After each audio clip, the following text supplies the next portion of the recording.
Welcome back to the 3 Miles MC. We are today here in the Lisbon Harbor with the Honda Rebel 1100. This is a deeply personal bike choice for me. I basically review this bike only for my own benefit because I always wanted to ride it. I have very huge expectations of this bike, so let's see if it can fulfill it. Let's see the specs on the Honda Rebel 1100. The Honda Rebel 1100 is equipped with the same engine as the Big Africa Twin, with 78 horsepower at 7,000 RPM and 98 Newton meters at 4,000 RPM. Also, the bike comes in at 223 kilos and has preload adjustable suspension, and comes on quite big tires, 130 in the front and 180 in the rear.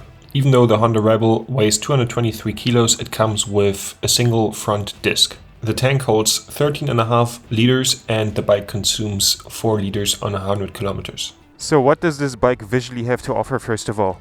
We have here special on this model the wind mask. Semi a fan of it. I think those things can look quite bad on the big Harleys, but they did it a bit more petite here, so I like it. I get along with it. I really like the LED headlight with those 4 lamps. I already was a huge fan on the Honda Rebel 500 of that. All in all, I really like how the bike looks with its wide tank. I think the design on this bike went really well. Let's get on the road.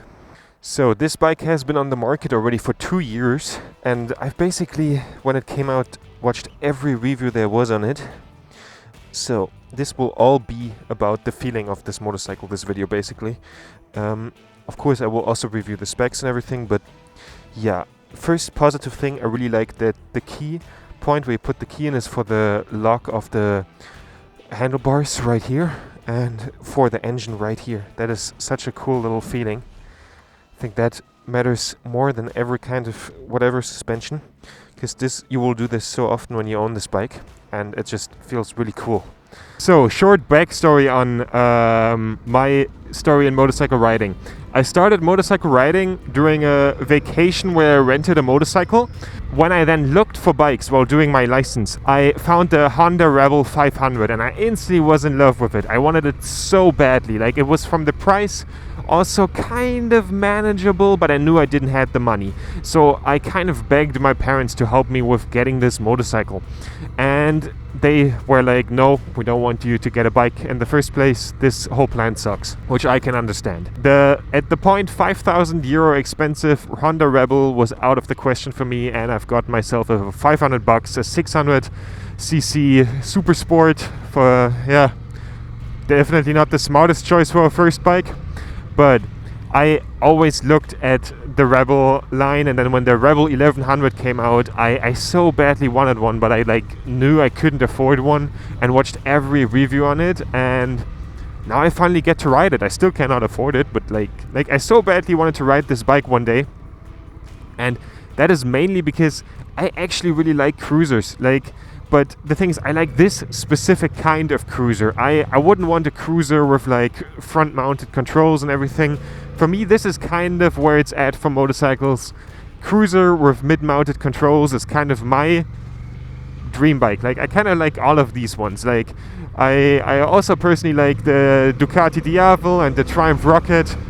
Of course, this one is more of a weaker bike.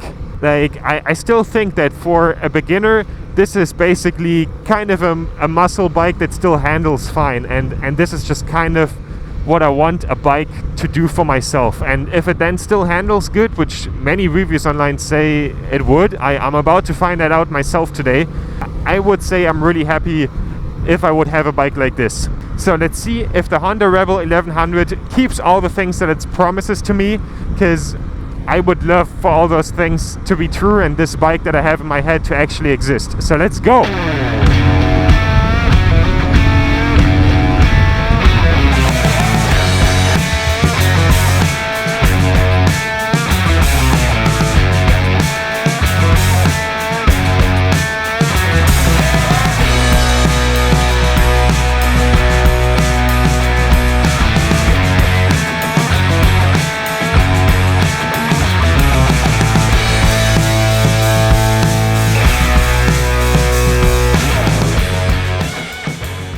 Sadly, the main beautiful road that I wanted to take this bike on is blocked because of a bicycle race, but that really nicely actually brings me to one of the big positives of this motorcycle. This motorcycle, because of its cruiser position, feels really nice on all kinds of roads. Even like when you don't have the most nice curvy road right now, you then can just cruise, you know? Oh, let's not get... And that is overall just really nice. Also here on this bumpy road, the suspension does really fine. Until now, this motorcycle is really satisfying my expectations. One thing that probably makes that weigh so much, that is also my favorite thing about the bike, is the body position.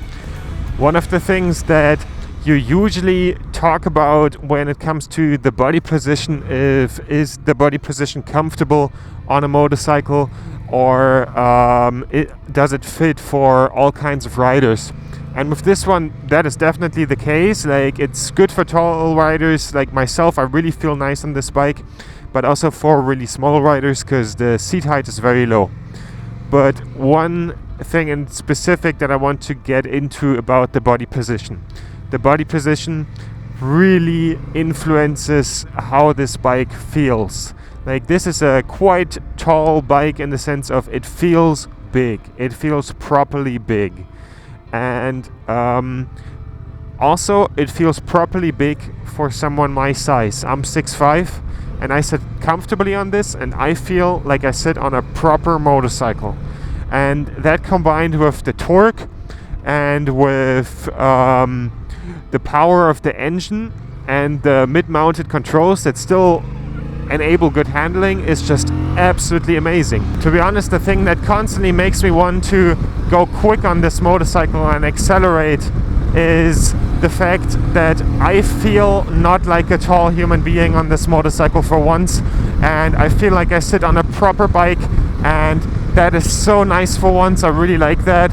Usually I always feel like, yeah, it's a powerful bike or whatever, but I always feel very like I sit on a very small motorcycle, and it ends up with me not really feeling like I sit on an actual bike. Like, I often end up feeling on a motorcycle like I'm not actually riding a motorcycle, and like something else, something tiny, but that cannot be considered a motorcycle, just because of how tiny they feel for me. I often feel like a bear on a circus tricycle, and that's not really a nice feeling. And with this one, it's totally different. It is so nice. I finally feel like I sit on a proper bike, and that just makes me want to go fast on this thing, because like, it feels big. I want this big motorcycle to show me what it's got, basically. And yeah, I just absolutely love that. And like, when it comes to the power of the bike, I feel like I can definitely get used to this, and at some point it will become boring, like a year or 2 years down the line. But until then, it's a really nice middle step. And I think like riding something like this, that probably the kinds of bikes that I want to ride in my life are probably bikes like the Triumph Rocket, the Ducati Diavolo. I think this is where this is going, and this is a nice step on the way for that.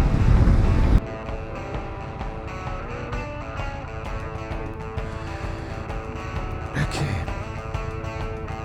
And of course, the cross-plane engine crank makes for this amazing sound.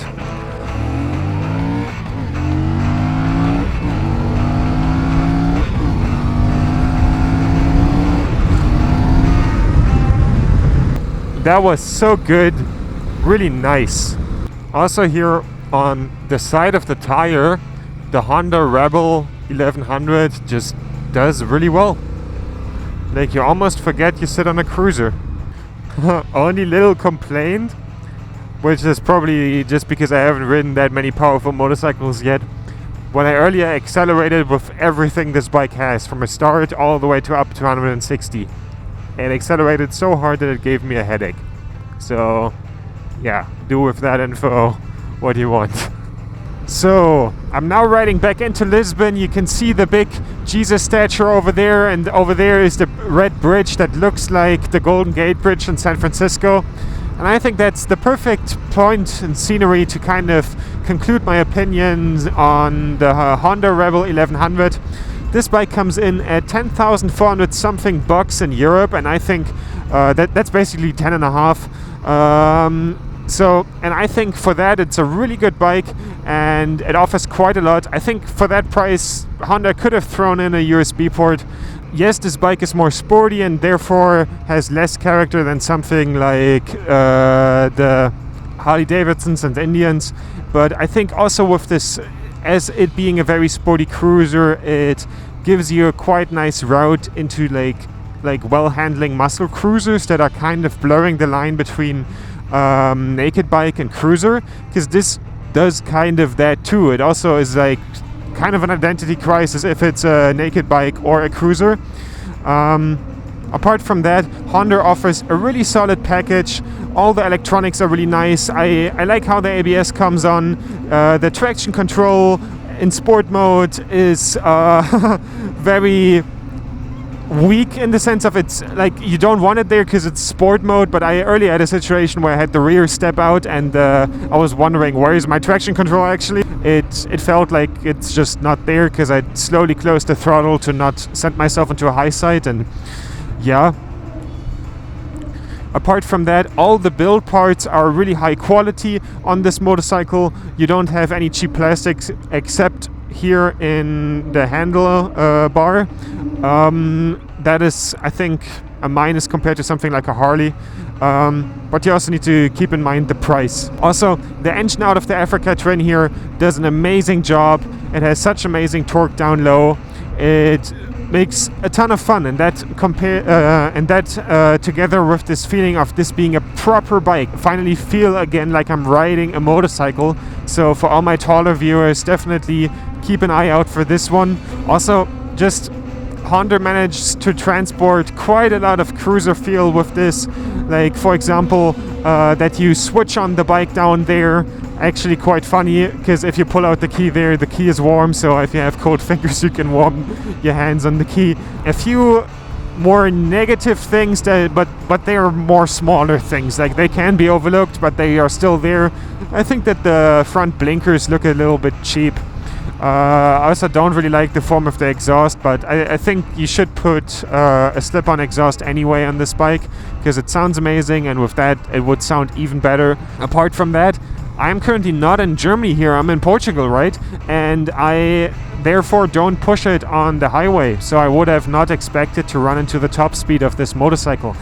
Yes, this motorcycle is limited to 160 kilometers an hour, and that is quite surprising, because you are at those 160 kilometers an hour without really thinking. It's just like accelerating and you're there, and that can be, I think, a bit disappointing.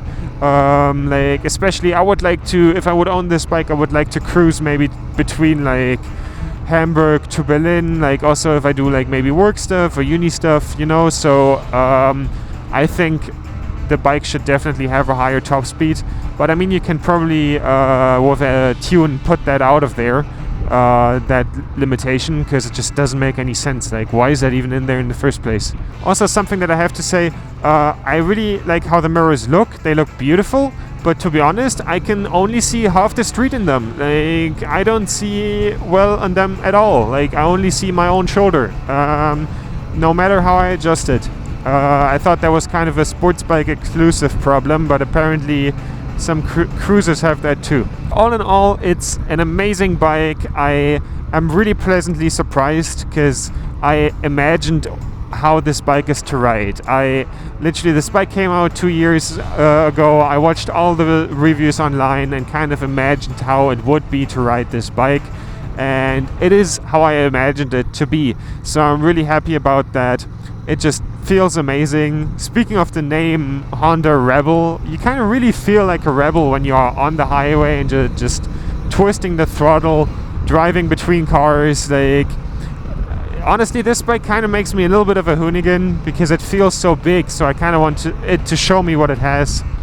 Yeah, all in all, really happy with the Honda Rebel. It's a really good deal. I personally would actually buy one if I had the money. So I think that's the highest praise you can give a bike like this. Also, I think it's the most fun bike that I have reviewed until now on the channel. Cruisers in general are probably just quite amazing because you cannot use a naked bike to its full potential on the street anyway, and the seating position is just so uncomfortable. So a cruiser with really solid handling is motorcycle riding wise for me where it's at. So this is kind of the perfect motorcycle. Really like it. One more question for the people that watch my videos regularly. What kind of style of review do you prefer more? Do you prefer it like this with the raw impressions of me being on the bike, actually telling you about how I feel about it?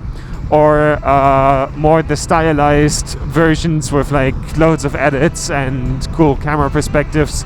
Those are sometimes a bit harder to do. Just wanted to know how you guys feel about that.